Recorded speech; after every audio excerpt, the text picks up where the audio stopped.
अस्सलाम वालेकुम। कैसे हैं आप लोग? उम्मीद है आप अपने घरों में शाद और आबाद होंगे। मैं हूँ फरहाना, घर का जायका विद फरहाना में आपका वेलकम करती हूँ। तो आज हम आप लोग के साथ शेयर कर रहे हैं पॉम्फ्रेट फ्राई, जो कि हमने घर के मसालों से ही इसे बनाया है।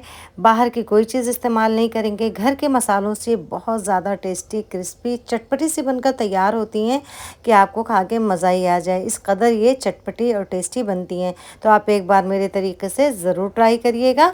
तो चलिए देख लेते हैं हमें क्या क्या चीज़ें चाहिए। तो इसके लिए हमने 1 केजी फ़िश ली थी, पॉम्फ्रेट फ़िश लिया था। अच्छी तरह से इसे धुलकर साफ़ कर लिया था। जब भी आप कोई फ़िश धुलें उसमें नींबू, नमक और आटा ज़रूर डालें। उससे आपकी फ़िश में कोई भी स्मेल नहीं आएगी और एकदम साफ़ सुथरी ये हो जाएगी और बहुत ही ज़्यादा टेस्टी भी लगेगी खाने में।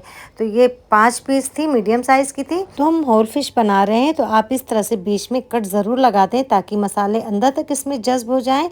देखिए इस तरह से एकदम गहरा-गहरा चीरा लगाना होता है इसमें। तो अब हम एक बोल ले लेते हैं, तो उसमें हम डाल देंगे 2 टीस्पून भरकर अदरक लहसुन का पेस्ट, 1 टीस्पून भरकर लाल मिर्चों का पाउडर तीखी वाली है, आधा टीस्पून हल्दी, 1 टीस्पून बराबर करके नमक, 1 टीस्पून भरकर ज़ीरा और आधा टीस्पून से थोड़ा कम हमने काली मिर्च का पाउडर लिया है। एक बड़े साइज़ का लेमू था, मेरा लेमू बहुत ज़्यादा बड़ा था तो मैंने आधा इस्तेमाल किया है। अगर आपका लेमू मीडियम हो तो आप पूरा लेमू या 1.5 लेमू का जूस डालें। लेमू के जूस की जगह आप अमचूर पाउडर भी डाल सकते हैं, जो भी आपके पास हो। देखिए बीज गिर गई थी तो हम बीज को निकाल लेते हैं, आप बीज को ज़रूर निकाल लें। इसके अलावा इसमें हम हरी चटनी डालेंगे, जिसमें कि हमने 8 से 10 हरी मिर्चें ले ली थी, 1 मुट्ठी हमने धनिया ले लिया था डंडी समेत, उसे पीस लिया बिना पानी डाले, इस तरह से बारीक चॉप कर लिया, उसे मिक्स कर देंगे और सारी चीज़ों को अच्छी तरह से मिला देंगे, मिक्स कर देंगे ताकि सारे मसाले एक जान हो जाएं। आप तीखा अपने टेस्ट के मुताबिक कम या ज़्यादा इस्तेमाल कर सकते हैं। तो मसाला अच्छे से मिक्स हो चुका है। अब हम एक एक फ़िश उठा के डालेंगे और इस तरह से आप चाहें हाथों से अच्छी तरह से रब करें या चम्मच से, जैसे भी इसको अच्छी तरह से रब करना है, क्योंकि हम होल फिश बना रहे हैं। तो देखिए इस तरह से बीच में हमने कट लगाया हुआ है, तो आप अच्छी तरह अंदर भी मसाले डालते हुए अच्छी तरह से रब करें। जितनी अच्छी तरह से रब करेंगे, जितना अच्छा मैरिनेशन होगा, उतनी अच्छी फ़िश आपकी बनेगी।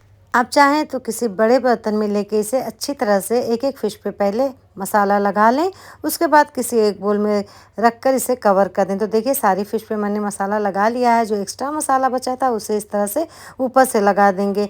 हमने इसमें कोई चावल का आटा, कॉर्नफ्लावर या बेसन नहीं डाला है, वो हम बाद में डालेंगे, क्योंकि हम इसे मैरिनेट कर रहे हैं रात भर के लिए। इसे कवर करके हम फ्रिज में रख देंगे। अगर आपको फ़ौरन बनाना हो या 1 से 2 घंटे में बनाना हो तो आप उसी वक्त चावल का आटा, बेसन या कॉर्नफ्लावर जो भी डालना चाहें डाल सकते हैं। तो हम इसे रखते हैं फ्रिज में। तो देखिए हमने रात भर के लिए इसे फ्रिज में रख दिया था। अब हम इसे निकाल लेते हैं और चेक कर लेते हैं कि मछली ने कितना पानी छोड़ा है। तो देखिए इसने अच्छा खासा पानी छोड़ा है, क्योंकि जब हम मैरिनेट करते हैं नमक जाता है तो कोई भी मसाला हो तो पानी ज़रूर छोड़ता है। तो इसलिए हमने पहले इसमें कॉर्नफ्लावर नहीं डाला था। अब हम इसी पानी में 1.5 टेबल स्पून के करीब डाल देंगे कॉर्नफ्लावर। पहले 1 टेबल स्पून डालकर मिक्स करेंगे, जितनी ज़रूरत लगेगी और डालेंगे। तो देखिए आधा टेबल स्पून हमने और शामिल कर दिया। अच्छी तरह से हम मिक्स कर देते हैं। मिक्स करने के बाद फिर सारी मछलियों को हम इसी में फिर से एक बार अच्छी तरह से मिक्स करेंगे, कि ताकि सब पे कॉर्नफ्लावर वाला पानी लग जाए और अच्छी सी हमारी फ़िश क्रिस्पी सी बनकर तैयार हो। हमने सारी फ़िश को एक बार फिर अच्छे से कोट कर दिया है मसालों के साथ। देखिए बिल्कुल इस तरह से, बहुत मोटी कोटिंग हम मसालों की नहीं करते, इस पर बहुत हल्की सी कोटिंग रहती है, लेकिन उसके बावजूद ये फ़िश अंदर तक एकदम से मसालेदार और चटपटी सी बनकर तैयार होती है। अच्छी तरह मसाले इसमें अंदर तक जज़्ब हो गए रहते हैं, क्योंकि हमने इसे रात भर के लिए मैरिनेट किया है। अब दूसरी तरफ चूल्हे पे रख देते हैं पैन को। उसमें डाल देंगे राई का तेल, 3 से 4 टेबल स्पून के करीब। ज़्यादा तेल हम नहीं डालेंगे, क्योंकि हमें इसे शैलो फ्राई करना है। अगर आप चाहें तो डीप फ्राई भी कर सकते हैं। तेल गर्म हो जाएगा तो उसमें हम फ़िश उठाकर डाल देंगे। जिस तरफ मसाला ज़्यादा लगा है वो हिस्सा हम नीचे की तरफ रखेंगे। देखिए बिल्कुल इस तरह, इधर ज़्यादा मसाला लगा है तो इस पोर्शन को हम नीचे की तरफ करेंगे तवे पे, इस तरह से। तो अब जितनी फ़िश इस पे आती है हम डाल देते हैं और फिर थोड़ा सा मसाला हम ऊपर से उठा के ऊपर वाले हिस्से पे इस तरह से फैला देंगे। बहुत ज़्यादा मोटी कोटिंग नहीं करेंगे, एकदम पतला सा मसाला लगाएंगे। इससे हमारी फ़िश अंदर तक बहुत अच्छी क्रिस्पी सी बनकर तैयार होती है। बहुत ही ज़्यादा चटपटी, एकदम अंदर तक मसाले इसमें जज़्ब हो गए रहते हैं, कहीं से भी ये फीकी नहीं लगती है। तो बहुत ही ज़्यादा लजीज बनकर तैयार होती है। आप इसे मीडियम टू स्लो हीट पे ही फ्राई करें। पहले तेल को मीडियम हीट पे गरम करें, फिर स्लो कर दें। 2 मिनट तक मीडियम करने के बाद आप फ्लेम को मीडियम टू स्लो पे रखें ताकि मछली अंदर तक अच्छे से कुक हो जाए, लेकिन बिल्कुल इसे छेड़ें नहीं। एक साइड डालने के बाद कम से कम 4 से 5 मिनट तक ऐसे ही रहने दें।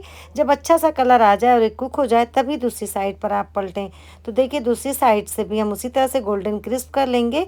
मछली हमारी बिल्कुल तैयार है, एकदम क्रिस्पी हुई है और बहुत ही ज़्यादा चटपटी और मज़ेदार सी बनकर तैयार हुई है।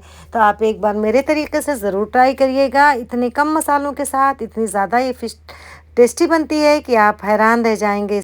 जो भी खाएगा रेसिपी पूछे बिना नहीं रह पाएगा, इस कदर लजीज ये बनती है। तो आप एक बार मेरे तरीके से ज़रूर ट्राई करिएगा। रेसिपी पसंद आए तो लाइक शेयर सब्सक्राइब करना ना भूलिएगा। बेल आइकन को भी ज़रूर प्रेस कर दीजिएगा ताकि मेरी हर आने वाली वीडियो का नोटिफिकेशन आप तक पहले पहुँचे। मिलते हैं एक नई सी और अच्छी सी रेसिपी के साथ। दुआओं में याद रखिएगा। तब तक के लिए मुझे दीजिए इजाज़त। अल्लाह हाफिज़।